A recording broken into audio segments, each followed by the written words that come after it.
everyone! It's no secret that I love Sanrio, and it's no secret that I love magical girls, so why not join the two? Today I'll be taking inspiration from Sanrio characters and turning them into magical girls. But not like a human version of said character, more of a fan of said character that is a magical girl. If you're interested in a part 2, please comment down below your favorite Sanrio characters so that I know which characters to draw next. And now, let's get to it.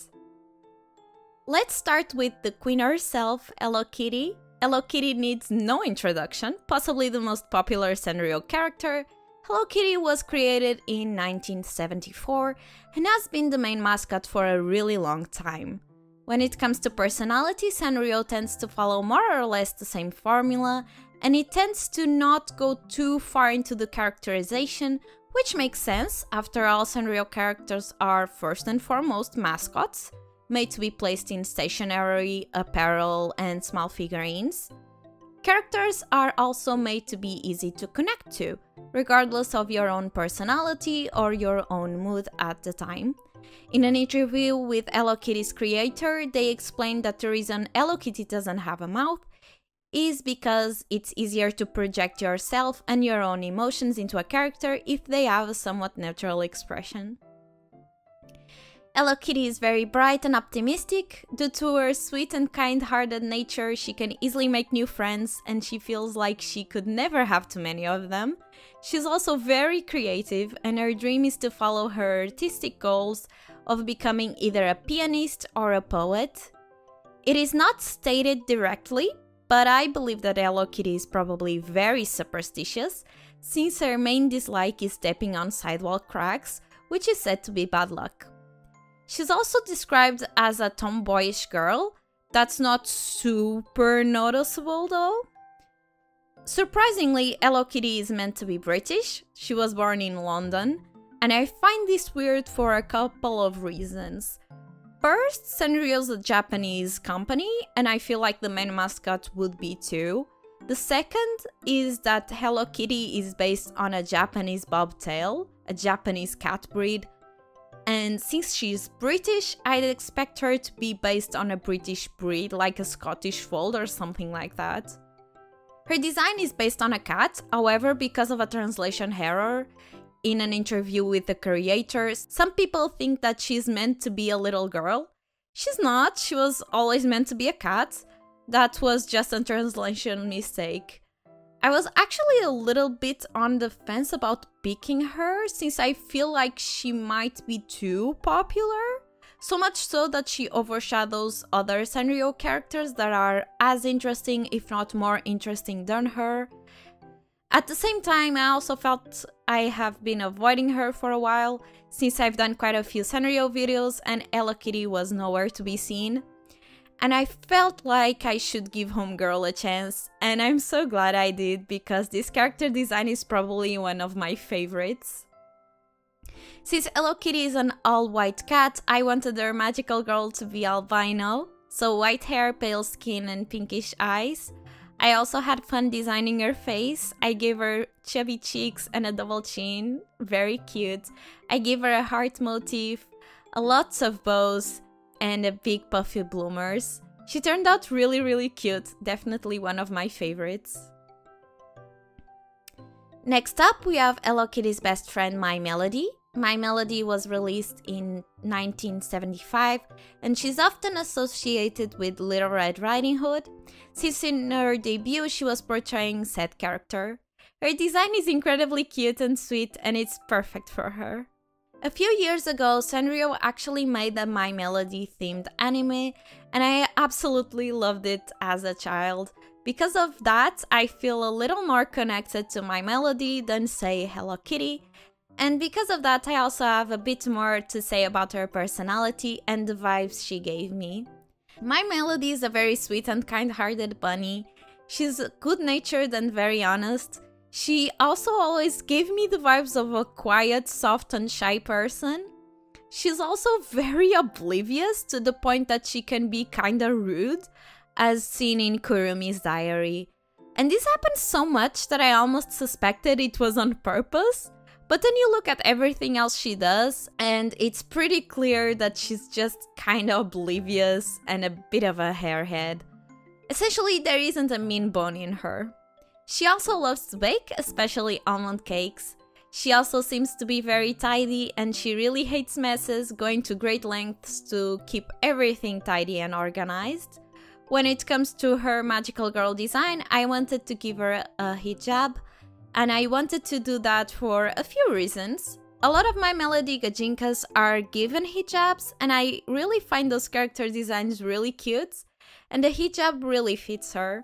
Another reason I wanted to give her a hijab is because you don't actually get to see a lot of Muslim magical girls. I've seen a few in my research, but I still think they are sorta hard to find, which is a shame because Muslim girls also deserve to feel represented in magical girl media. I'd be lying if I said I wasn't unsure of how to design her, because I've never designed a Muslim character before, and I wasn't too sure about the rules I'd have to follow. I ended up looking up a lot of anime cosplays made by Muslim girls, as well as hijabi Miko designs and hijabi J fashion and Lolita outfits. I had a lot of fun shaping her hijab to have bunny ears and a big flower ornament. I also wanted to elongate the hands of the hijab to look like a cape or a scarf. If she were to be animated, it would be pretty fun to have it always waving in the wind, even when there is no wind, sorta like Spider Noir from Spider-Verse. Next up, we have Keroppi. Keroppi was released in 1988 and was meant to have its own little universe. Despite this, he often appears as part of Hello Kitty's universe, and thus it's safe to assume that Sanrio essentially gave up on the idea. Keroppi is pretty popular when you take into consideration the sheer amount of characters Sanrio has, but he was never so popular that he actually enters the top 5 in Sanrio's annual rankings, aside from his first 3 years. I was having a bit of trouble finding out about his personality. Maybe it's because he is such an old character and just sorta popular, as in is nowhere as popular as, say, My Melody or even Kurumi, despite Kurumi being a much more recent character. Still, I was able to find a little bit about him, like how he's cheerful, energetic, and very optimistic.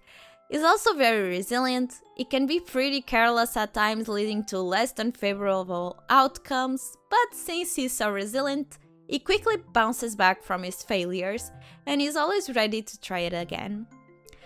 I also found out some of his favorite hobbies, those being playing games such as baseball and boomerangs. When I was designing Keroppi's magical girl, I made a pretty big mistake. Let me explain. Since Keroppi has really big round eyes, I wanted to give the girl big round glasses. I also associate Keroppi with short hair. Not exactly sure why, I just do.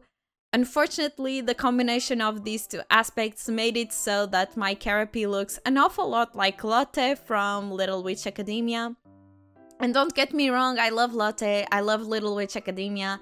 I just don't like that I ended up designing a character that is undeniably similar to another character.